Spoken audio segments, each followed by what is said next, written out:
Most of us think we know where money came from because we've always been told a simple story, that in ancient times, if someone wanted something, they had to directly trade what they had for what someone else had. For example, a farmer might have a lot of grain sitting around but desperately need a pair of shoes. On the other side, the shoemaker had shoes but wanted meat. In this way, things got messy and complicated. So someone eventually said, "Why don't we just create money?" With the arrival of coins, the knot of trade was untangled, and humanity smoothly moved toward progress and civilization. It sounds like a nice and logical story, but honestly, reality is nowhere near that simple. Don't think money was invented because trading was hard. No, the real story runs much deeper. In fact, money didn't come first to make our lives easier. It came to make the wheels of power turn more smoothly. If we go back a bit to when humans lived in small groups and communities, there is no real concept of markets or large-scale exchange like we know today. People knew each other and lived together, so relationships were mostly built on trust, memory, and obligation. There was no need to constantly calculate everything or keep strict accounts for every small thing.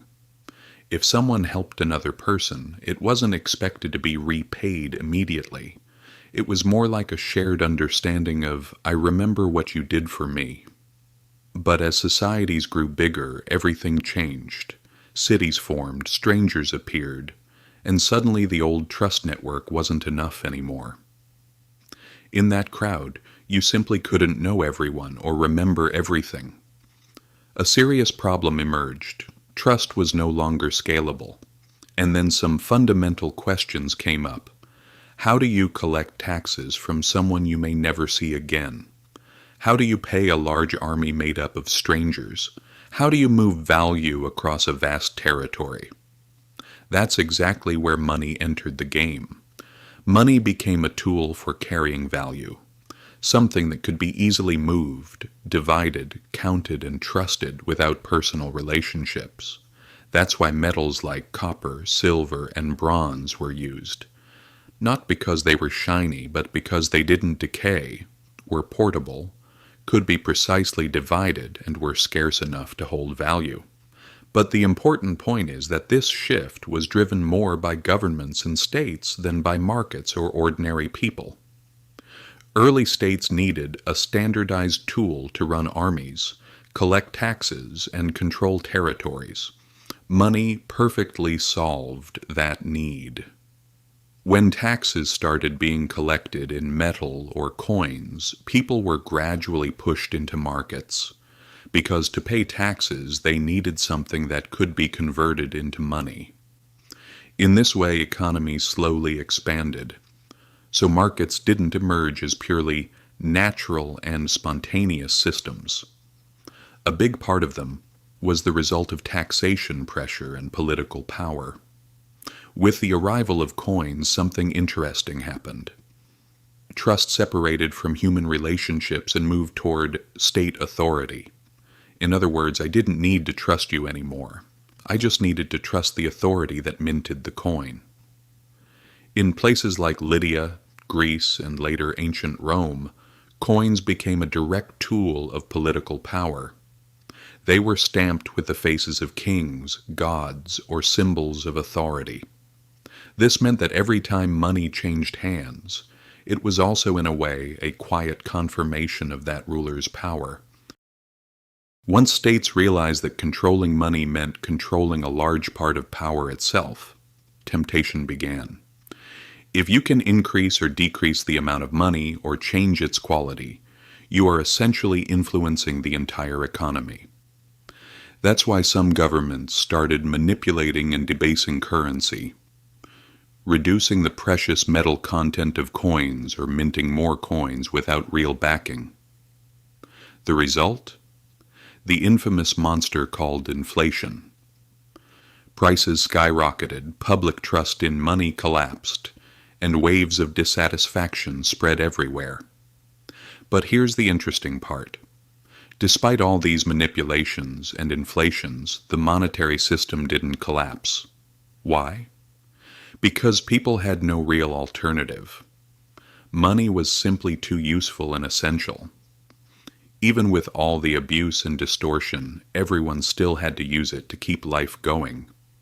And so over time, money evolved from a simple tool for paying soldiers and collecting taxes into the backbone of trade, debt systems, and even our entire social structure. Wealth could now be stored and passed down across generations. Debts could be written down and enforced, and inequalities became deeply rooted and long-lasting. At this stage, money was no longer just a tool. It had become an environment that everyone lived inside. During the height of the Roman Empire, money flowed like blood through the entire system. Trade was booming, markets were everywhere, and coins circulated across the empire, without anyone really thinking about where the value behind those metal pieces originally came from. The system worked like a machine because everything had become abstract. Money was no longer a physical object with intrinsic meaning. It had become an idea, a shared belief everyone agreed on. But when economic pressure increased, governments usually didn't solve the root problems. Instead, they manipulated the value of money, reducing metal content or minting more coins. In the short term, it worked like a temporary painkiller, but in the long run, it led to loss of trust and runaway inflation. And the interesting thing about history is that this pattern still repeats itself, almost unchanged, even after thousands of years. Modern money is no longer metal coins, but behind it still stands the same power, the same laws, and the same states. We still pay taxes, we are still deeply tied to debt, and the entire economic system still runs on one thing: our trust in the system. Only the language has changed. Instead of gold and silver coins, we say bank money. Instead of debasing coins, we say monetary policy. And instead of kings, we say central banks. But the core logic is still the same. Money is a tool for moving value inside a system that is ultimately governed from the top down by power. Of course, this doesn't mean the system is inherently evil or part of some big conspiracy. The point is more that money was never designed to be perfectly fair or flawless.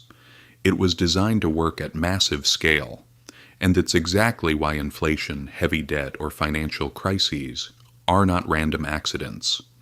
They are built into the DNA of the system itself. In the end, from barter to metal, from coins to digital money, the path has always been the same. But one thing has remained constant throughout all of it. Money has always been tied to power.